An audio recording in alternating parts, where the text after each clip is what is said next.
Selamat malam teman-teman. Halo, untuk teman-teman peserta, sebelum saya mulai, diharapkan untuk on cam ya. Minta tolong untuk seluruh peserta, kameranya dinyalain.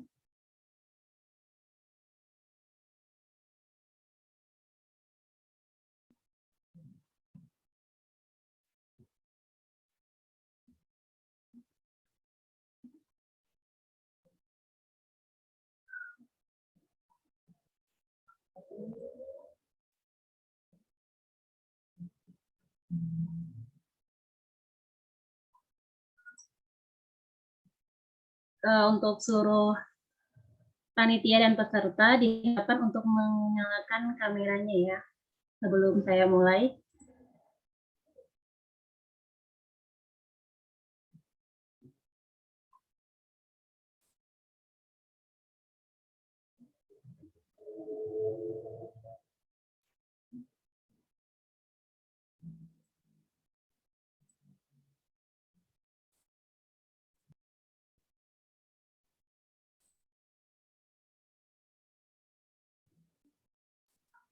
Ya, untuk teman-teman yang baru bergabung, minta tolong untuk segera menyalakan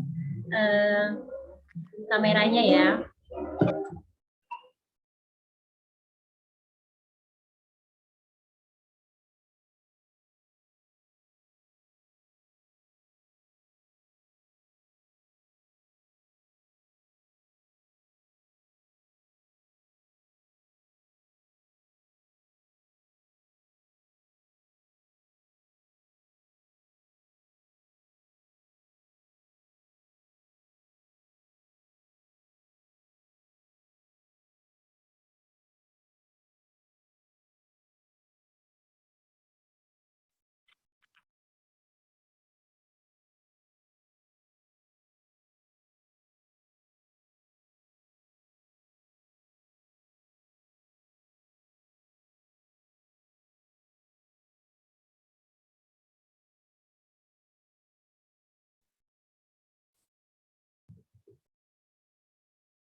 Baiklah, untuk terakhir kalinya saya mengingatkan untuk seluruh peserta dan panitia diharapkan untuk menyalakan kameranya dan menonaktifkan mic-nya.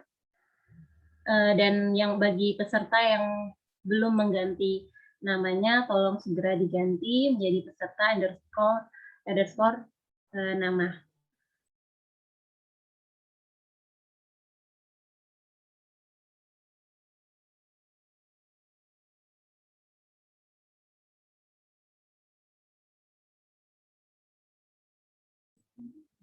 Baiklah, sambil menunggu seluruh pesertanya dapat join pada Zoom ini, akan saya mulai saja. Bismillahirrahmanirrahim. Assalamualaikum warahmatullahi wabarakatuh. Waalaikumsalam warahmatullahi wabarakatuh. Selamat malam, salam sejahtera untuk kita semua. Shalom, Om Swastiastu, Namo Buddhaya, salam kebajikan. Alhamdulillah, alhamdulillahirabbil alamin, wa bihi nasta'in, wa ala umuri dunya waddin. Assalatu wassalamu ala asrofil anbiya'i wal mursalin, wa ala alihi wa ashabihi ajma'in. Amma ba'du. Yang terhormat para pemateri luar biasa kita yang telah meluangkan waktunya dan berkenan untuk membagikan sama-sama berbagi ilmu dengan kita semua. Yang kami hormati Koordinator IMAK HIPSI Wilayah 2, Saudara Muhammad Zaki Zamani dari Universitas 11 Maret. Yang kami banggakan seluruh tamu undangan dan peserta National Coaching Class, delegasi dari sekolah maupun universitas seluruh Indonesia. Dan yang saya cintai, teman-teman panitia dari Departemen Sosma IMAK HIPSI Wilayah 2 dan seluruh pengurus IMAK HIPSI Wilayah 2.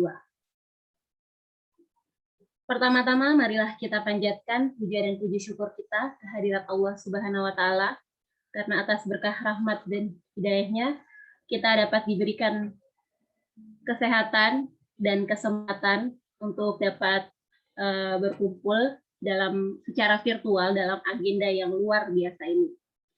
Tak lupa pula sholawat serta salam kita junjungkan kepada Nabi kita, Nabi Muhammad SAW, karena atas berkat perjuangan beliau Allah kita dapat merasakan nikmat iman Islam hingga saat ini. Baiklah, perkenalkan saya Siti Rubiatul Yusuf selaku Sekretaris Wilayah 2 Himakipsi, ini yang akan memimpin jalannya acara malam hari ini. Untuk itu saya ucapkan selamat datang kepada seluruh tamu undangan dan seluruh peserta National Coaching Class dengan tema Creating Impactful Social Movement, Departemen Sosma Himakipsi Wilayah 2.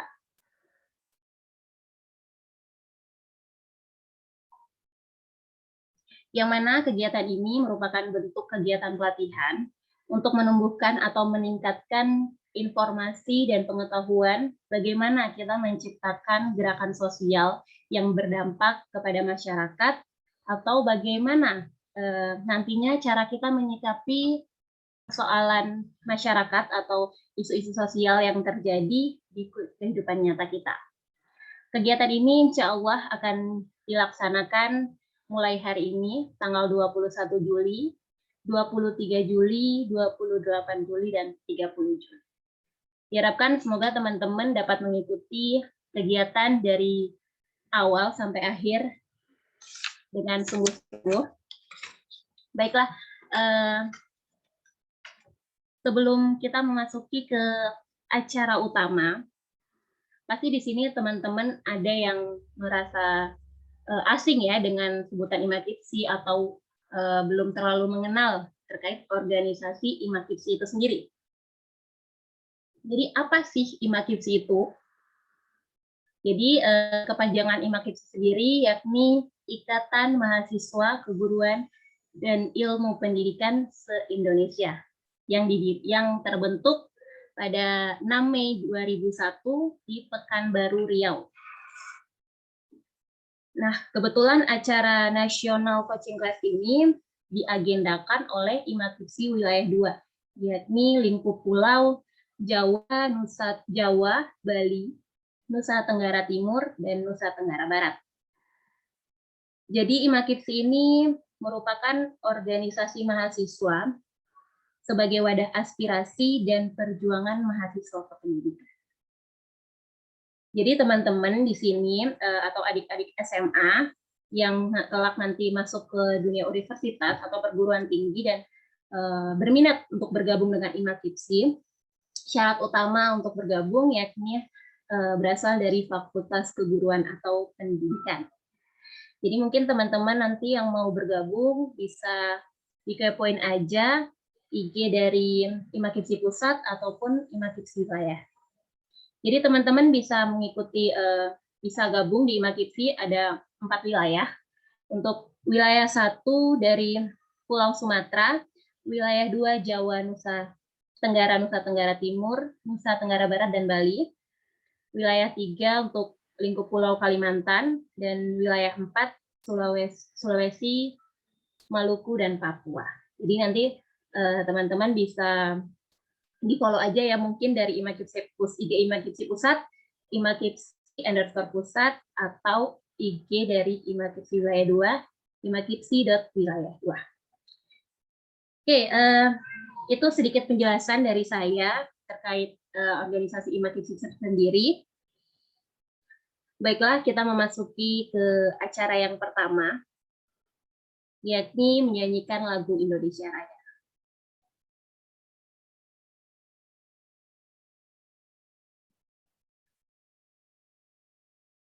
Untuk teman-teman yang belum menyalakan kameranya, tolong segera dinyalakan ya.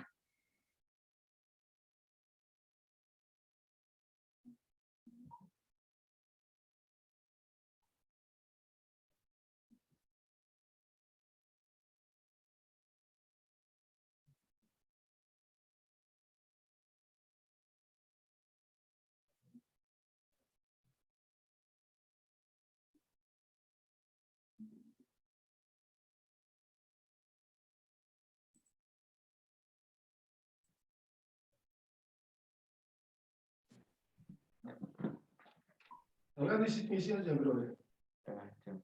Aja. Cepat. Sopo jenenge? Oh. Mas Nyilipur Ahmad. Kalau aja tahu tuan. Kuwi ning dompet kono selawe kaya Mas.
Baik, terima kasih.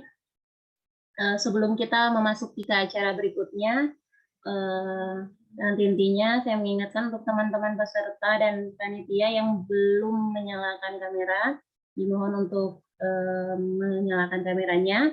Dan apabila teman-teman yang belum dapat menyalakan kameranya, terkendala jaringan atau lain sebagainya, diharapkan tetap mengikuti kegiatan ini dengan baik ya. Kita memasuki ke acara berikutnya, yakni penyampaian sepatah dua patah kata dari Ketua Pelaksana kepada Saudari Nirisa Arfiana. Waktu dan tempat saya persilahkan. Baik, terima kasih Mbak Ruby atas waktunya. Halo semua, selamat malam. Assalamualaikum warahmatullahi wabarakatuh. Salam sejahtera bagi kita semua. Shalom, Om Swastiastu, Namo Buddhaya, salam kebajikan. Perkenalkan, saya Nirisa Arfiana, selaku Ketua Pelaksana dalam kegiatan kali ini. Kegiatan ini merupakan salah satu program kerja dari kami, Departemen Sosial Masyarakat, IMAKIPSI Wilayah 2, Jawa, Bali, Nusa, yang bertemakan Creating Impactful Social Movement, seperti yang dijelaskan oleh MC, yang dimana kegiatan ini bertujuan untuk meningkatkan pemahaman dan pengetahuan tentang berdampak dalam gerakan sosial dan masyarakat, atau berdampak dalam pembuatan gerakan sosial dan juga kemasyarakatan. Harapannya setelah mengikuti kegiatan ini, teman-teman semua bisa mengaplikasikannya dalam kehidupan bersosial dan bermasyarakat. Saya mewakili teman-teman dari Sosma IMAKIPSI, memohon maaf apabila kedepannya nanti masih ada kekurangan atau kesalahan teknis yang terjadi. Terima kasih juga sudah meluangkan waktunya untuk bergabung dalam kegiatan yang dimulai dari malam ini tanggal 21 sampai nanti tanggal 30. Tetap semangat and stay safe. Terima kasih Mbak Ruby. Oke, terima kasih Mbak Nerisa. Semoga harapan dari Ketua Pelaksana dapat tercapai dan terrealisasikan dengan baik ya. Amin, amin, amin, ya rabbal alamin.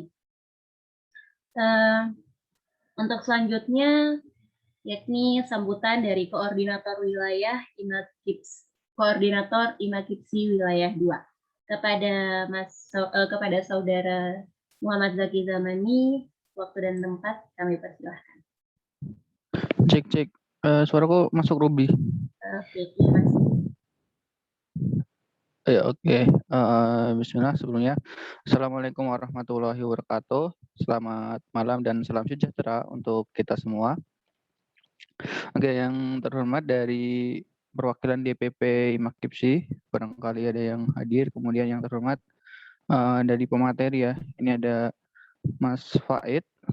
Nih, alhamdulillah udah hadir. Nih beliau senior saya juga di UNS, ya gitu. Alhamdulillah beliau masih mau menyempatkan hadir di tengah kita untuk berbagi ilmu yang dimiliki dari Mas Faid. Semoga nanti kawan-kawan yang hadir dapat menerima manfaat dari materi yang disampaikan.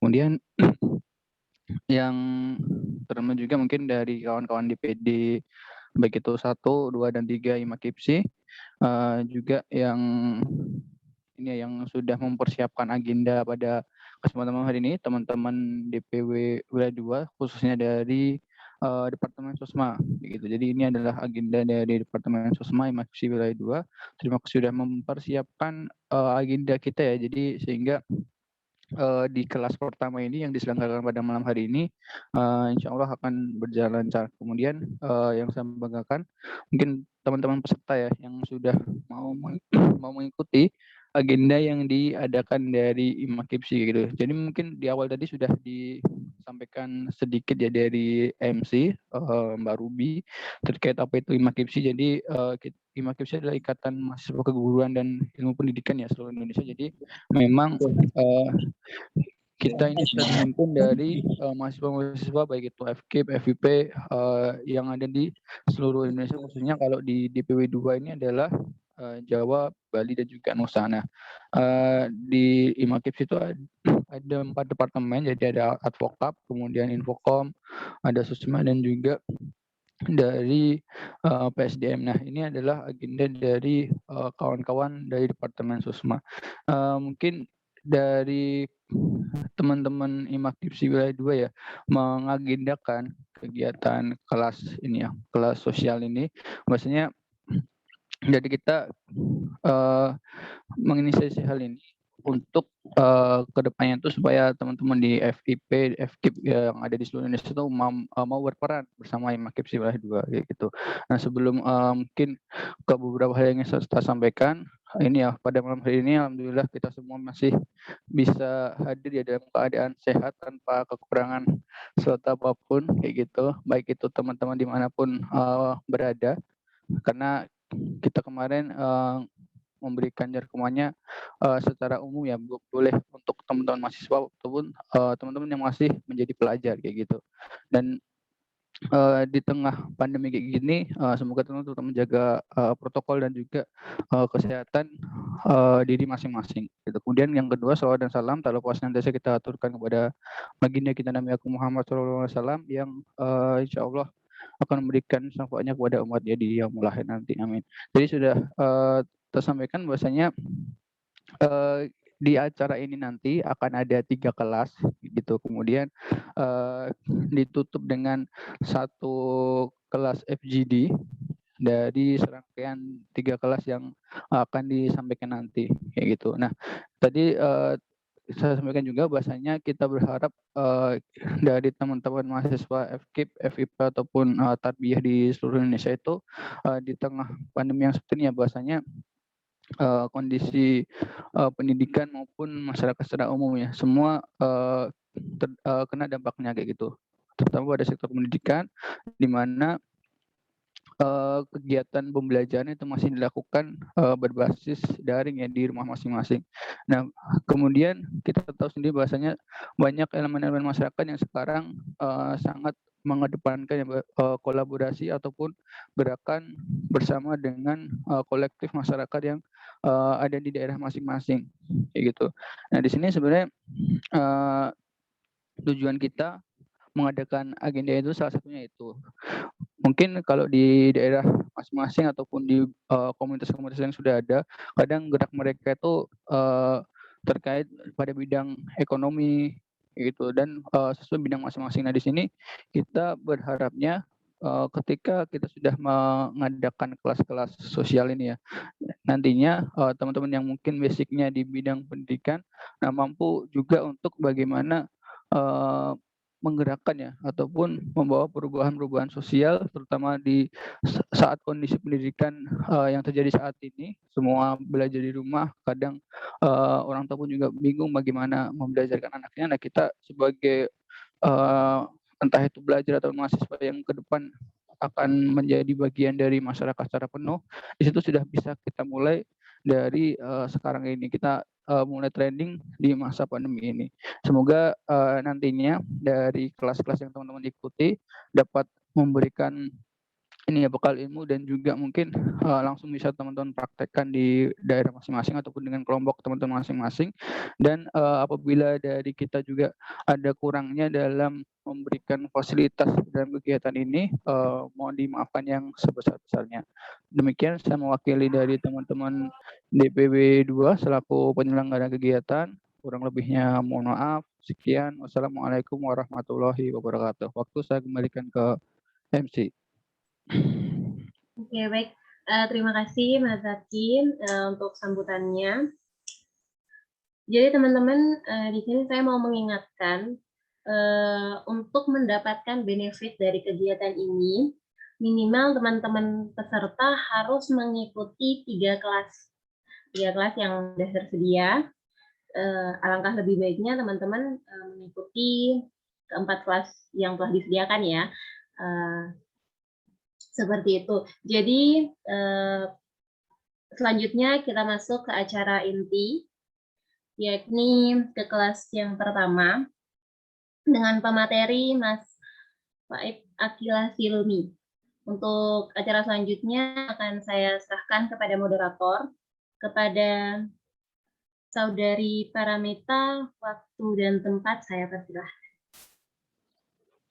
Ya, cek suara, terdengar Mbak Ruby? Ya, terdengar.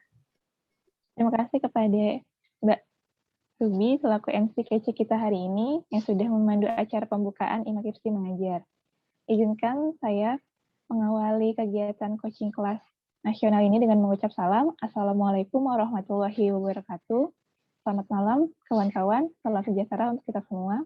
Ada pepatah yang mengatakan, jika tak kenal maka ta'aruf. Maka perkenalkan, nama saya Paramita, biasa dipanggil Para, dari Departemen Sosial Masyarakat Imakipsi Wilayah 2, Universitas Pakuan, Bogor. Nah, pada kesempatan kali ini, saya akan membersamai kawan-kawan sekalian dalam 1 pekan ke depan dalam kegiatan Imakipsi Mengajar dari coaching kelas season pertama sampai di pengunjung kegiatan yaitu FGD. Semoga teman-teman tidak merasa bosan ya bertemu saya untuk sesi-sesi selanjutnya. Lalu saya akan sedikit memaparkan serangkaian acara Imakipsi Mengajar yang terdiri dari 3 sesi coaching kelas, lalu 1 sesi FGD. Nah, untuk sesi pertama di tanggal 21 Juli 2021 mengusung topik The Urgency of Self-Concept for Impactful Social Movement. Nah, speakernya ini oleh Mas Faid Akila Silmi. Di sesi kedua, atau tanggal 23 Juli 2021, dengan topik Social Literasi Strategies for Impactful Movement. Speakernya Mas Wisnu Prawijaya, SPD. Lalu di sesi ketiga, tanggal 28 Juli 2021, dengan topik Social Issues Through Advocacy. Speaker oleh Mas Satria Yudhistira, SPD. Lalu di sesi terakhir atau keempat, pada tanggal 30 Juli 2021, kegiatan FGD atau Focus Group Discussion dengan fasilitator Mas Gigih, Mbak Gigih Pradantia, lalu Mas Muhammad Zaki Zamani, dan Mas Idan Sahid. Baik, sebelum dimulai, saya ingin menyapa pembicara kita terlebih dahulu. Mas Fatih, apa sudah bergabung? Bisa cek sound dulu. Cek kedengeran ya? Ya, sudah terdengar Mas. Nah, mungkin saya izin juga untuk membacakan CV dari pemateri kita kali ini. Operator boleh untuk menampilkan CV-nya.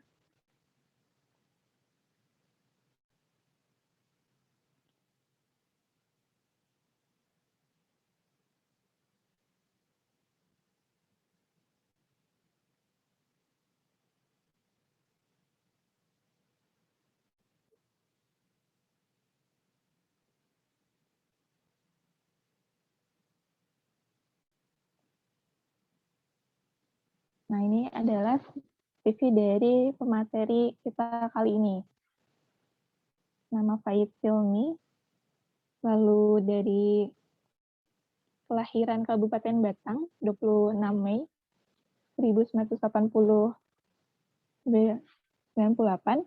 agama Muslim, lalu untuk kontak tertera di pamflet, pendidikan di Universitas 11 Maret 2015, program studi ilmu komunikasi, pengalaman yang sudah dicapai yaitu Presiden BEM UNS 2019, Koordinator Isu Ekonomi dan Ketenagakerjaan BEM SI 2019, lalu penerima manfaat Bakti Nusa, beasiswa kepemimpinan Dompet Duafa, Wakil Presiden BEM UNS 2019, Menteri Kajian dan Penyikapan BEM FKIP UNS 2017, Kepala Sekolah Proklamator 2019, Sekolah Pergerakan BEM FISIP UNS.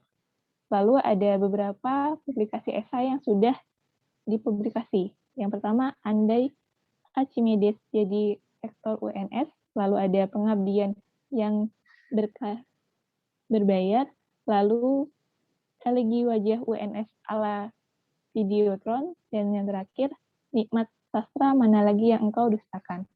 Nah, Masya Allah sekali ya, dari CV dan pengalaman beliau, pasti akan banyak sekali ilmu dan pengalaman yang akan dibagikan bersama kawan-kawan sekalian.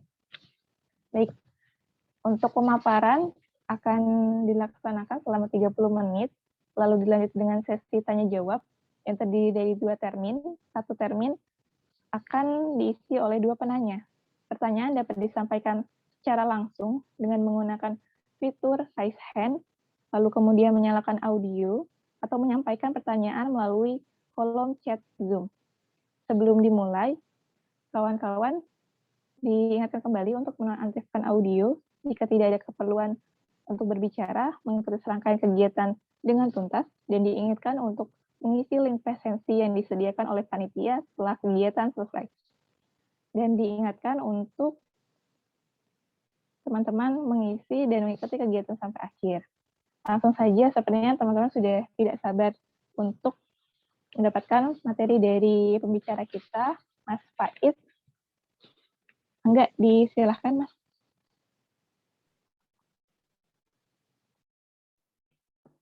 Cek, bismillahirrahmanirrahim. Assalamualaikum warahmatullahi wabarakatuh. Aku minta tolong diizinkan untuk screen sharing dong. Karena ini belum bisa screen sharing. Ada tulisannya host disabled participant screen sharing.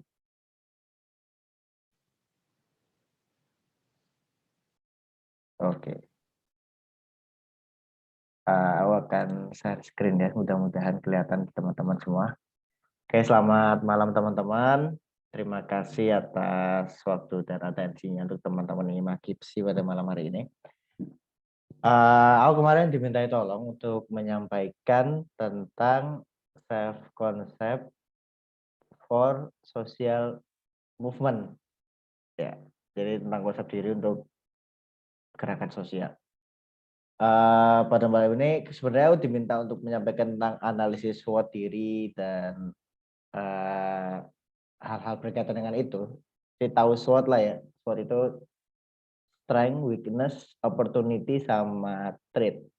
Kekuatan, kelemahan, peluang, dan juga ancaman. Nah, cuma pada hari ini aku mungkin akan membahas tentang konsep diri dengan konsep yang agak lain.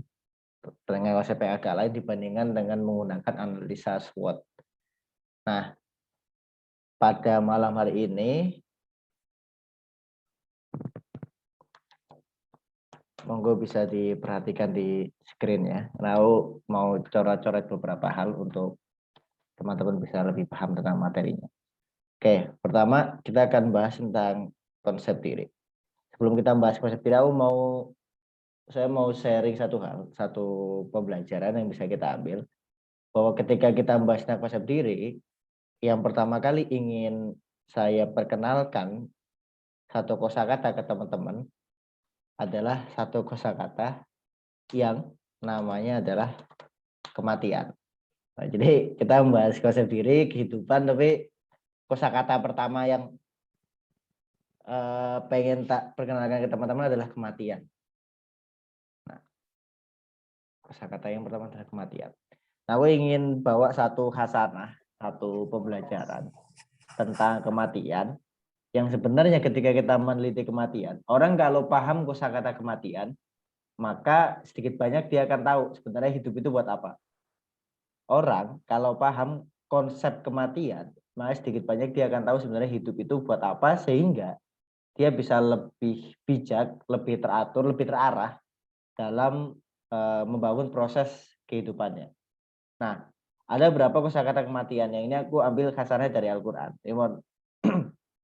Ambil dari Al-Quran, nah ternyata di Al-Quran itu punya 4 istilah untuk menggambarkan kematian. Ya, ada 4 istilah untuk menggambarkan kematian. 1, 2, 3, 4. Ada 4 istilah untuk menggambarkan kematian. Kita bahas satu-satu pada malam hari ini.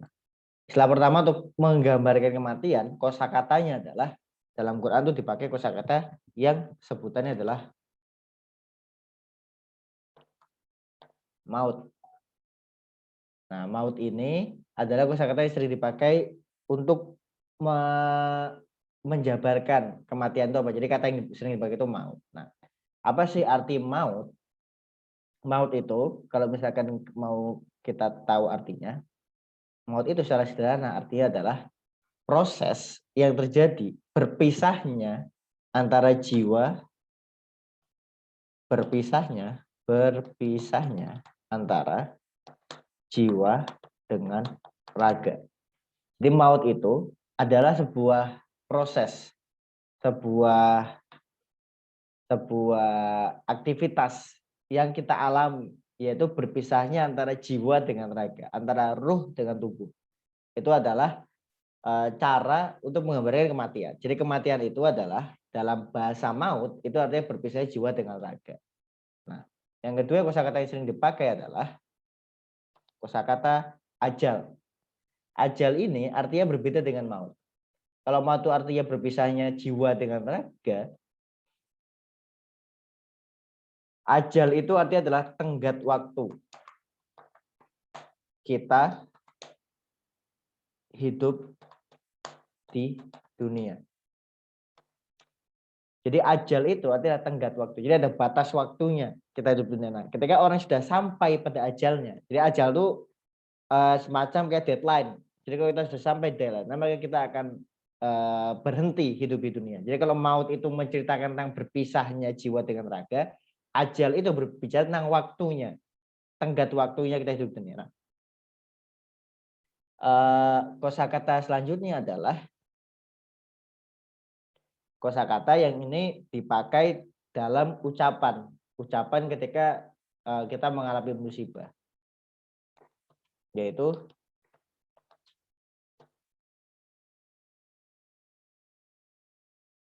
ucapan yang kita sering dengar dengan sebutan innalillahi wa inna ilaihi rajiun. Itu ucapan, wah nulisnya panjang nih ya.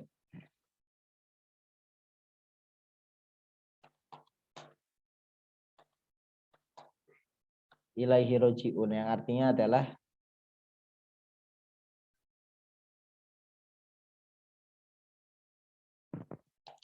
berpulang kembali. Yang artinya adalah berpulang kembali. Jadi pertama itu tadi kosakata maut, artinya berpisah raga dengan jiwa.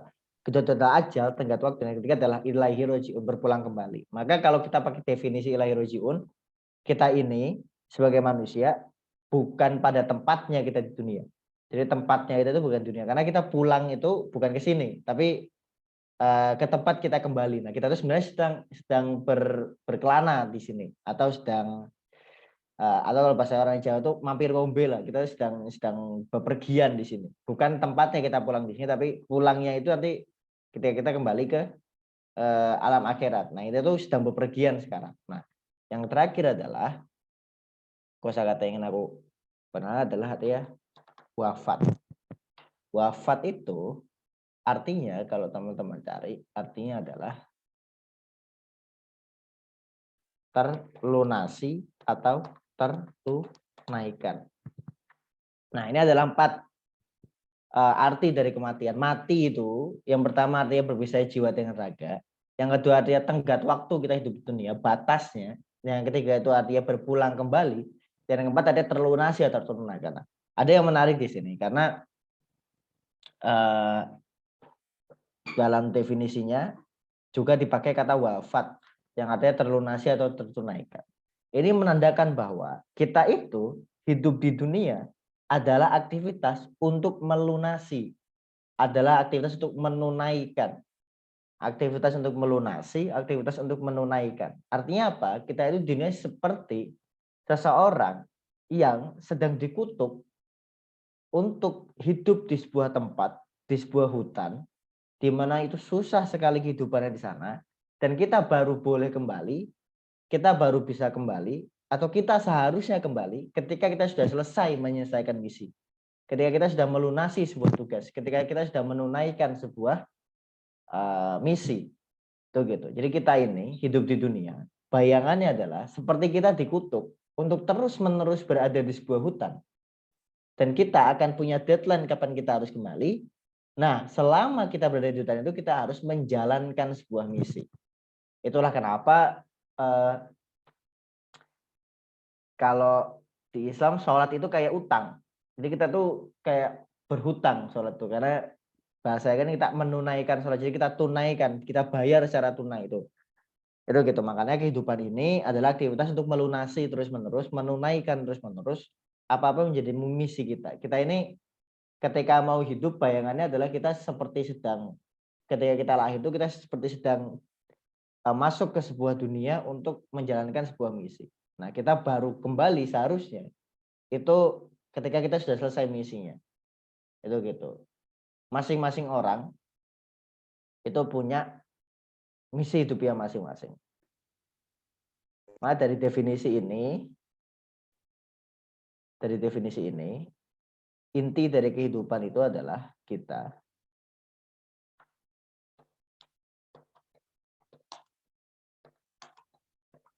menunaikan misi hidup. Kalau kita tahu mati, kita tahu bahwa hidup ini adalah menunaikan sebuah misi. Setiap orang itu punya misi hidupnya masing-masing. Setiap orang punya tujuan hidupnya masing-masing. Setiap orang punya satu hal yang sebutan adalah setiap kita tuh punya yang namanya tujuan penciptaan. Kita ini tidak mungkin diciptakan sia-sia. Tuhan tuh pencipta itu tidak, sang pencipta itu tidak mungkin menciptakan suatu sia-sia. Nggak mungkin kita ini manusia yang diberi sebuah makhluk yang punya kerumitan ketika diciptakan, itu diciptakan sia-sia, nggak ada gunanya, itu nggak mungkin. Maka kita ini hidupnya itu ada tujuannya, ada tujuan penciptaannya, ada tujuannya. Kita punya misi. Nah, pada malam hari ini yang akan kita bahas adalah konsep diri bukan sebagai kita meneliti apa yang kurang dan apa yang lebih dari diri kita. Bukan kita meneliti, oh kita ini adalah orang yang bakatnya apa, oh kita ini kekurangannya apa, oh apa sih hal-hal peluang yang bisa aku manfaatkan dalam diriku. Kita tidak akan bicara itu, tapi kita akan bicara konsep diri, tentang bahwa konsep diri itu adalah konsep diri itu adalah cara untuk kita menemukan yang namanya misi hidup atau tujuan penciptaan. Jadi pada malam hari kita akan bahas tentang bagaimana caranya ketika kita membahas tentang konsep diri, yaitu membahas tentang apa sih sebenarnya tujuan diri kita masing-masing itu diciptakan. Apa sih tujuan Zaki itu diciptakan? Apa sih tujuannya masing-masing dari kalian itu diciptakan? Apa sih tujuannya saya diciptakan? Begitu. Ini penting karena apa? Karena supaya secara filosofi kita hidup itu bisa melunasi sebuah misi. Bagaimana kita melunasi misi kita kalau kita nggak tahu sebenarnya tujuan penciptaan kita itu apa? Kalau misalkan Nabi Muhammad tujuan penciptaannya adalah menjadi nabi menciptakan agama Islam, atau Soekarno mungkin tujuan penciptaannya Soekarno, kenapa Soekarno diciptakan ke dunia mungkin karena supaya jadi proklamator, atau misalkan Zaki misalkan tujuannya di dunia misalkan untuk menjadi korwil imakipsi gitu. Nah, ada tujuan kita masing-masing diciptakan ke dunia. Dan ketika kita selesai melaksanakan misi kita, nah seharusnya itulah saat kita pulang, atau saat kita berpisah, atau saat kita mendapatkan tenggat waktunya. Itu gitu. Ini tentang konsep diri. Paham ya mudah-mudahan ya tentang maksud semuanya ini. Kenapa aku kenalkan tentang beberapa kosakata kematian, dan intinya adalah kita akan bahas bagaimana cara kita menemukan misi hidup kita, cara kita menemukan tujuan penciptaan kita. Oke. Sementara itu, ini aku hapus dulu.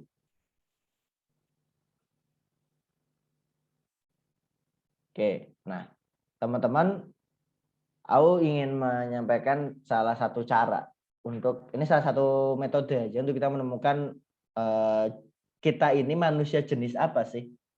Kita ini manusia jenis apa sih? Kita itu orang yang sebenarnya bakatnya atau nasibnya itu akan digariskan seperti apa sih? Itu gitu. Nah, ini ada satu cara yang bisa kita pakai. Nah, teman-teman, manusia itu nih berarti ini manusia ya. Apa aja nih orang lah. Kita ini lahir, muncul ke dunia ini tidak serta-merta tanpa sebab. Jadi semua hal itu diciptakan dengan sebab. Nah, kita ini lahir ke dunia itu kan ada sebabnya. Apa sih sebab kita lahir di dunia? Apa yang menyebabkan kita lahir di dunia? Manusia itu lahir di dunia karena kita punya ibu dan ayah. Kita punya ibu dan ayah. Lalu ibu dan ayah kita punya kakek, nenek. Ya, masing-masing punya kakek nenek. Dan seterusnya sampai akhirnya ini menjadi garis-garis yang kita sebut sebagai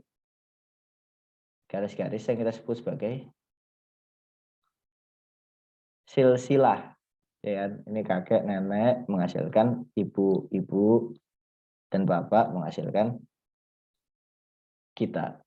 Nah, masing-masing dari kita itu muncul dari sebuah silsilah. Tidak mungkin kita muncul tanpa sebab. Nggak mungkin kita keluar dari batu, nggak mungkin. Jadi kita punya ibu dan ayah. Kita pasti punya silsilah.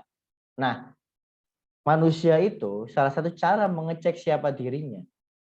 Kita mengetahui kita itu manusia jenis apa, dan kita bisa menerka apa tujuan penciptaan kita. Salah satunya adalah kita mengenali apa yang ada dalam silsilah kita.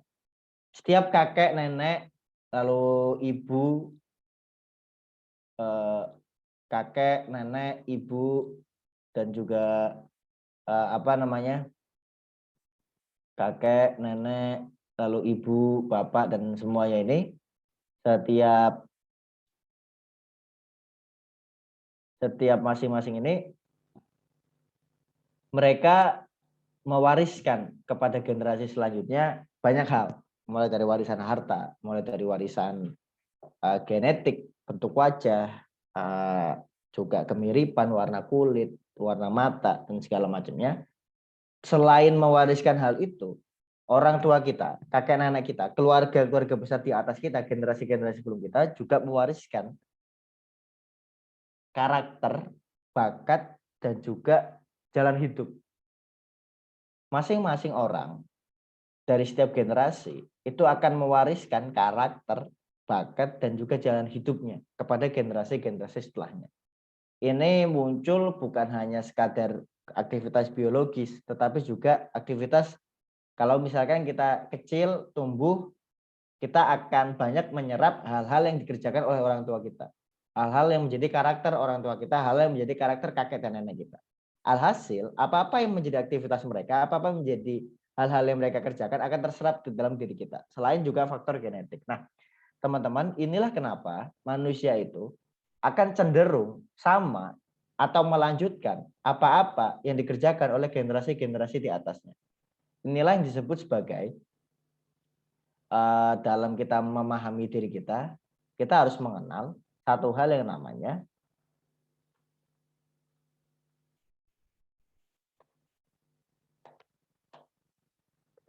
satu hal yang namanya nasab. Nah, nasab itu adalah garis keturunan kita dari mana kita berasal. Orang Arab itu adalah orang yang kelompok manusia yang budaya yang sangat menghargai nasab. Itu kenapa orang-orang Arab itu biasanya kayak pakai bin atau binti-bintinya itu lengkap sampai ke atas. Kayak misalnya Muhammad binti Abdullah, Abdullah binti siapa, terus menerus sampai nanti Ismail bin Ibrahim. Nah, orang Arab itu punya kebiasaan untuk bisa melacak benar-benar nasabnya itu siapa. Sehingga setiap orang itu dipandang berdasarkan nasabnya masing-masing. Kayak misalkan ada satu orang namanya Utsman bin Affan. Utsman bin Affan itu Utsman bapak yang namanya Affan, yang Affan ini punya bin siapa lagi, bin siapa lagi, yang semua garis keturunannya adalah keturunan pengusaha. Sehingga Utsman itu ketika dia tumbuh, dia nggak akan bingung-bingung, aku itu siapa atau sebenarnya, apakah aku akan jadi dosen, apakah aku akan jadi aku akan jadi cendekiawan, apakah aku akan jadi PNS, nggak pusing Utsman, karena secara garis keturunannya dia sudah tahu bahwa Utsman bin Affan itu adalah seorang pengusaha. Atau misalkan Umar bin Khattab, Umar bapaknya Khattab, yang itu semua garis keturunannya itu adalah orang-orang yang cenderung pada kekuatan fisik militer. Itu kenapa dia nggak bingung-bingung mau jadi apa, karena dia pasti akan cenderung kepada nasabnya. Atau misalkan Ali bin Abi Thalib, Ali bapaknya Abu Thalib, bapaknya lagi Abdul Muthalib, terus menerus itu tidak akan pusing-pusing karena jelas bahwa kalangannya Ali itulah kalangan intelektual. Nah, teman-teman, itulah cara kita untuk mengetahui jenis manusia seperti apa sih kita itu. Banyak orang itu kepengen melakukan hal-hal yang sifatnya tren-tren aja itu. Sekarang lagi trennya startup nih. Wah, aku mah gawe startup lah. Atau wah sekarang sedang trennya CPNS, saya mendaftar PNS lah. Tapi bisa jadi jangan-jangan malah nggak punya nasabnya atau nggak punya dalam tanda kutip gennya berada di aktivitas itu. Ada banyak orang misalnya beberapa cutting saya yang dia kepengen bisnis itu ngerjain banyak proyek tapi nggak pernah berhasil. Sekali ya diising-ising CPNS dia bisa keterima di sekretariat negara. Karena apa ya? Karena bapaknya dosen PNS, bapaknya birokrat, semua keluarganya dia birokrat. Karena itulah dia punya bakat, punya kecenderungan, punya kemampuan, punya nasib untuk menjadi birokrat juga. Nah, kalau kita ingin mengenali siapa diri kita harus kenal nasab kita itu siapa. Sehingga kita bisa tahu jenis manusia macam apa kita. Itu gitu. Misalkan secara pribadi aku kenapa suka politik, karena orang tuaku atau keluarga besarku adalah orang-orang yang terlibat dengan politik. Aku sudah sejak kecil melihat banner-banner kampanye. Tidak bisa tidak aku akan suka dengan politik karena sejak kecil aku sudah melihat aktivitas-aktivitas semacam itu. Tidak mungkin juga aku menjadi dokter. Karena apa? Karena tidak ada garis keturunan keluargaku yang menjadi dokter. Tidak akan pernah ada ketertarikan untuk menjadi dokter dan tidak ada bakat juga untuk menjadi dokter. Tidak ada biaya untuk menjadi dokter karena tidak ada garis keturunan yang menjadi dokter. Itu gitu. Lalu tidak mungkin juga aku kayak menjadi kiai. Karena apa? Karena secara garis keturunan tidak ada yang menjadi kiai, nggak ada yang punya pesantren, bahkan tidak pernah mendalami pendidikan agama secara serius. Nah, teman-teman, itulah cara kita mendidik kita dengan nasab. Bagaimana cara kita membuat misi hidup kita menemukan misi hidup kita. Nah, setiap orang di dalam garis keturunan ini itu masing-masing itu menyimpan sebuah karya. Kakek kita itu punya karya. Dia bisa jadi dulu adalah pengusaha paling sukses di kabupaten. Atau misalkan nenek kita itu punya karya. Dia bisa jadi adalah seorang penemu dulu. Atau misalkan ayah kita atau adiknya kakek kita misalkan dulu adalah bupati, atau misalkan siapa saudaranya dulu adalah camat dan segala macam. Nah, setiap orang itu punya karya yang dia simpan, karya yang telah dia kerjakan selama dia hidup. Nah, inilah yang disebut sebagai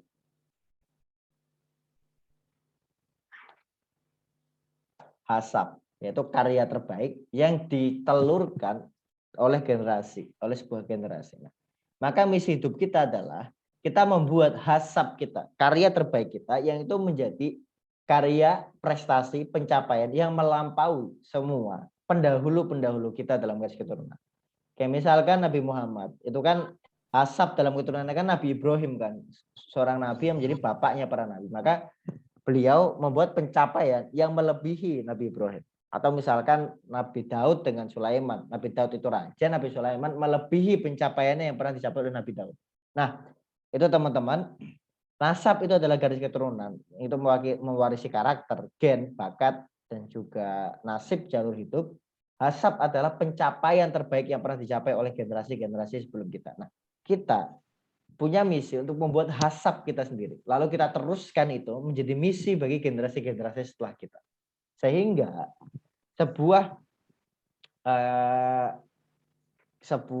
klan atau sebuah generasi itu akan terus-menerus mengingat hasab kita. Oh, kayak misalkan Megawati itu bisa menjadi presiden karena dia punya nasab seorang presiden juga. Bapaknya adalah Soekarno presiden. Pencapaian dari jalur nasabnya Megawati keluarga yang adalah menjadi seorang presiden pertama dan proklamator, itu bapaknya sendiri Soekarno. Nah, maka garis-garis keturunannya punya nasab untuk mencapai itu dan harus dan punya dorongan untuk melebihi pencapaian yang pernah dicapai oleh pendahulu-pendahulu. Nah, ini adalah cara kita menemukan misi hidup kita atau menemukan tujuan kita, yaitu dengan kita melacak nasab kita dan menemukan hasab terbaik, karya terbaik yang pernah dibuat oleh pendahulu-pendahulu kita. Nah, itu tadi pertama kita membahas kematian, kedua membahas tentang bagaimana cara melacak konsep diri, jenis manusia macam apa kita dengan nasab dan hasab, dan yang terakhir adalah ini sebentar aja karena nggak banyak yang mengenal sampai dari konsep diri karena sederhana sebenarnya. Yang terakhir adalah tentang bagaimana kita berproses. Kalau kita sudah tahu tadi bahwa hidup itu adalah menunaikan sebuah misi, dan kita sudah bisa melacak misi kita dengan melacak nasab kita. Jadi setelah ini teman-teman ketemu orang tua, ketemu kakek, nenek, dengarkan cerita mereka, dengarkan cerita tentang pendahulu-pendahulu kalian. Apa yang pernah dikerjakan orang-orang kalian zaman dulu, apa yang pernah dikerjakan oleh orang tua kalian, catat itu baik-baik dan jadikan itu pelajaran. Jangan-jangan dari situlah jalur hidup kalian yang akan kalian tempuh. Nah, yang terakhir adalah bagaimana cara kita berproses. Bagaimana cara kita berproses. Teman-teman, kalau misalkan di dalam fisika, jarak terdekat di antara dua titik, ini kan ada titik nih. Jarak terdekat di antara dua titik adalah apa coba? Ada yang tahu? Jarak terdekat di antara dua titik, ini karena online ya, jadi nggak enak tektokannya ya. Kita jawab aja. Jarak terdekat di antara dua titik adalah sebuah garis lurus. Garis lurus adalah jarak paling dekat, paling cepat, paling hemat dari dua titik. Itu adalah garis lurus. Ini kan adalah jarak yang paling dekat di antara dua titik, itu garis lurus. Maka kalau kita ingin memproses diri kita dari satu titik menuju titik lain, maka kita perlu membuat garis lurus antara kita hari ini dengan kita di masa depan itu. Proyeksi kita di masa depan itu. Itu kenapa penting untuk kita, misalkan ini adalah kita hari ini,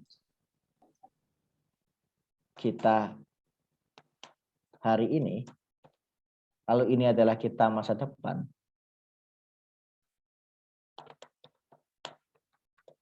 Maka penting bagi kita untuk benar-benar tahu apa-apa yang kita punya hari ini dan benar-benar tahu apa yang kita capai di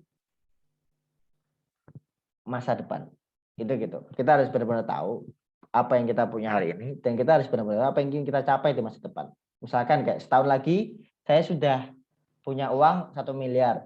2 tahun lagi saya sudah punya istri dan punya 2 anak.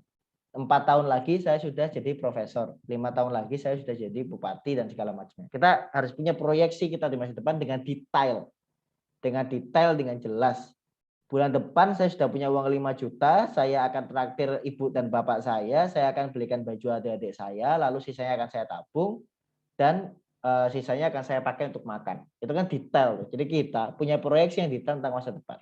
Nah, teman-teman, cara kita dari titik sekarang ini mencapai masa depan itu dengan garis lurus. Banyak orang permasalahannya adalah mereka ketika mereka ingin mencapai satu titik, mereka melakukannya dengan cara seperti ini. Mereka belok-belok sampai menuju ke titik yang sebenarnya adalah titik mereka. Jadi misalkan satu orang itu pengen menjadi katakanlah presiden BEM gitu, presiden BEM di kampus, maka banyak orang yang pengen jadi presiden BEM tapi dia nyoba jadi wirausaha, dia nyoba jadi mawapres, dia nyoba jadi apa yang sebenarnya itu bukan bakatnya, atau yang sebenarnya itu bukan apa yang dia cari, sehingga dia akan memakan banyak waktu. Dia akan memakan banyak waktu, tidak jelas, belok yang akhirnya jarak tempuhnya semakin panjang, ya kan? Ini kan semakin panjang nih, dan waktunya semakin lama, energinya semakin besar. Karena apa? Karena ketika kita belok-belok kayak gini, kita tidak akan punya satu hal yang namanya adalah fokus. Maka kunci dari kita ketika kita ingin memproses diri kita adalah kita tuh harus fokus. Kita ini tidak bisa mengejar 2 kelinci. Kalau kalian diminta di sebuah lapangan, mengejar 2 buah kelinci, pasti akan tidak berhasil untuk menangkap kedua-duanya. Karena kita nggak bisa menangkap 2 kelinci. Itulah kenapa kita butuh yang namanya fokus. Garis lurus ini adalah garis fokus. Nah, teman-teman, bagaimana cara kita membuat sebuah fokus? Ketika kita sudah fokus pada satu hal, kita sudah menjawab pertanyaan terhadap diri kita sudah ingin terjun dalam satu hal, kita sudah fokus, tahu apa yang ingin kita capai di masa depan, maka untuk kita memulai proses itu kita harus mengenali kita hari ini. Cara paling gampang, metode untuk kita mengenali kita hari ini dan kita kita di masa depan adalah bagi saya bukan membuat analisis SWOT.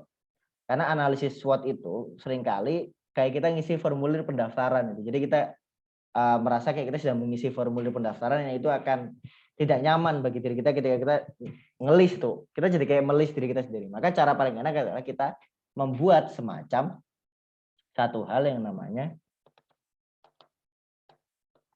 diary atau esai. Karena kalau kalian punya buku diary, punya kebiasaan buka buku diary itu bagus. Jadi kita seperti punya diary, kita cerita aja gitu sama orang. Aku tuh orangnya kayak gini, sekarang lagi nggak punya duit, nggak pernah baca buku, malas mandi, jarang gosok gigi, nggak punya pacar dan segala macam. Itu kan sesuatu yang lebih keluar karena kita jadi meluapkan isi hati kita. Apa-apa yang kita alami, aku kesel orang tua aku sulit dan segala macam, bapakku sakit dan segala macam, itu kan kita jadi lebih enak gitu menceritakan dan kita jadi lebih jujur pada diri kita sendiri dibanding kita membuat semacam kayak list. Saya A, saya B, saya kuat dalam bacaan, saya kuat dalam lari, saya lemah dalam tidur, saya punya peluang untuk jadi bisnis dan segala macam. Itu kayak kurang jujur karena kita kayak ngisi formulir. Nah, tapi kalau kita kayak bercerita sama orang, kita akhirnya ketika kita baca, kita jadi jujur terhadap diri kita sendiri, apa yang kita punya dan sebenarnya diri kita itu siapa. Nah, inilah cara untuk kita menceritakan diri kita sendiri dengan diary dan esai untuk kita hari ini dan kita masa depan. Jadi kita membuat proyeksi secara detail terhadap diri kita hari ini dengan membuat seperti diary, kayak cerita aja gitu, ditulis, diceritakan, kayak semacam buat cerita aja gitu, kayak kalian buat caption gitu, atau kalian buat ngechat gitu, aku lagi suntuk banget hari ini segala macam itu, dan kita bikin cerita tentang diri kita di masa depan. Nah, ini akan membuat kita paham siapa diri kita dan akan membuat kita tahu apa yang ingin kita bayangan imajinasi yang ingin kita dapat itu seperti apa. Semakin kita kuat mengimajinasikan, semakin kita bisa tahu, punya harapan yang kuat untuk kita mencapai apa yang mau kita capai. Nah, teman-teman, garis fokus ini kita bisa sampai dari titik ini, lalu kita berjalan menuju titik ini, itu butuh satu kendaraan. kendaraan yang disebut sebagai ilmu. Kendaraan disebut sebagai ilmu. Jadi kita ini untuk maju, untuk tumbuh dari satu titik ke titik ini kita butuh yang namanya ilmu. Nah, ilmu ini seringkali disalahpahami. Ilmu itu seringkali dianggap sebagai, oh, ilmu itu, ini kita tarik ya ilmu ke sini ya.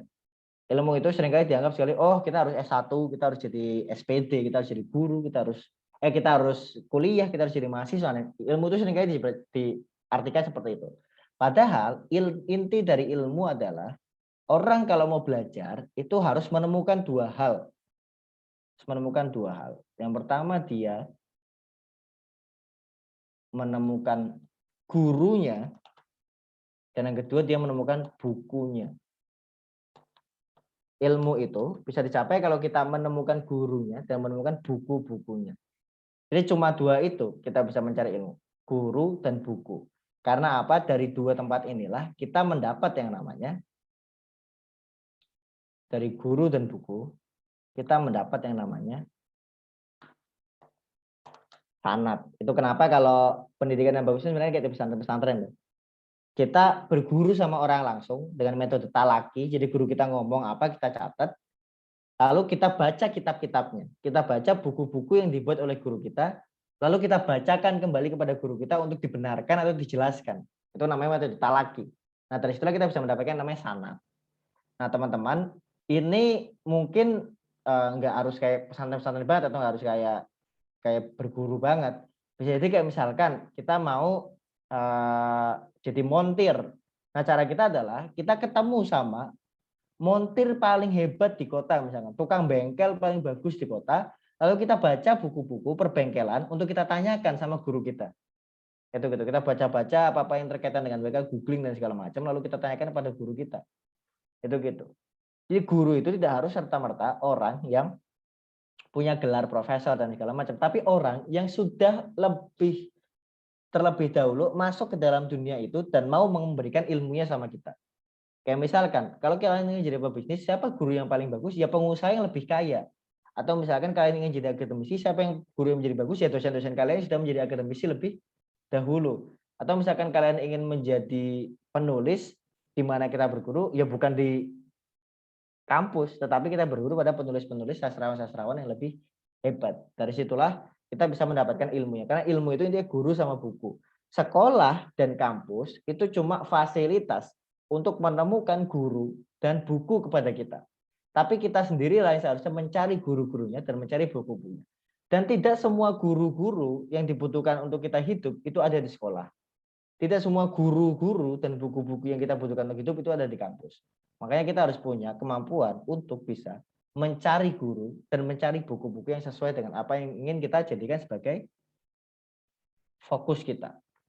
Gitu. Nah, inilah cara kita untuk bisa memproses kehidupan kita sehingga kita bisa membuat konsep diri kita ini lebih berguna terhadap diri kita sendiri.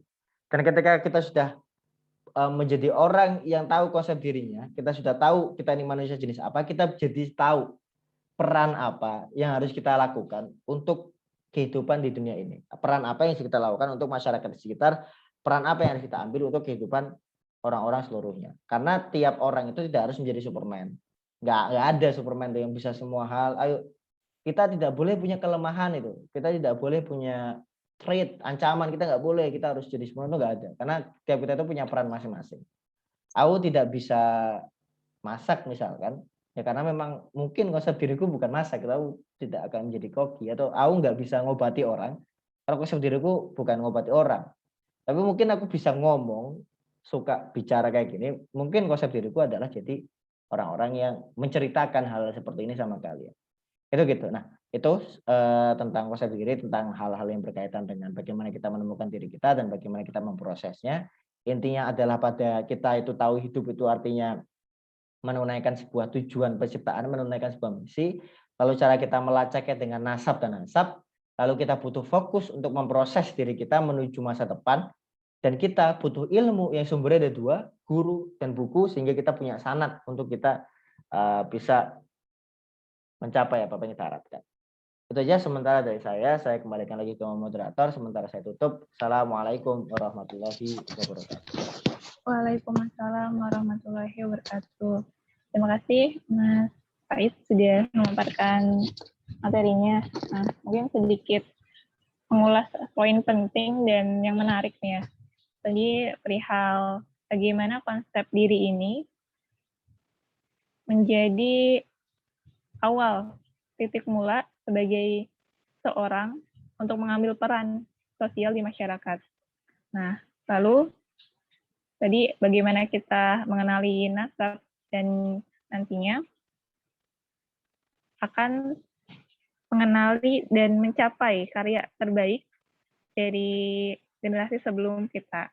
Oke, untuk kawan-kawan, jika ada pertanyaan, bisa langsung menyalakan fitur raise hand-nya, ataupun menanyakan di kolom chat. Dipersilahkan.